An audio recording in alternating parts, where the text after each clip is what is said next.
দিনটা ছিল স্বাধীনতা দিবস, আর প্রত্যেকবারের মতো এবারেও ছাদে তোলা হলো পতাকা। এটা অবশ্য পাপারই কাজ।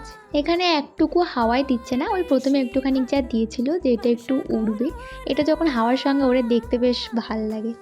আমার মনে আছে আগের বছরও এই দিনে আমরা দুপুরে বিরিয়ানি খেয়েছিলাম, আর এবারেও তাই হলো। আসলে অনেক দিন ধরে আমি আর দিদি বিরিয়ানি খাবো করছিলাম, কিন্তু ওই দোকানে কে যাবে আর গিয়ে কে নিয়ে আসবে সেটা আর ঠিক হচ্ছিল না। আর আজকে যেহেতু পাপাকে পেয়েছি, তো এটাও হয়ে গেল।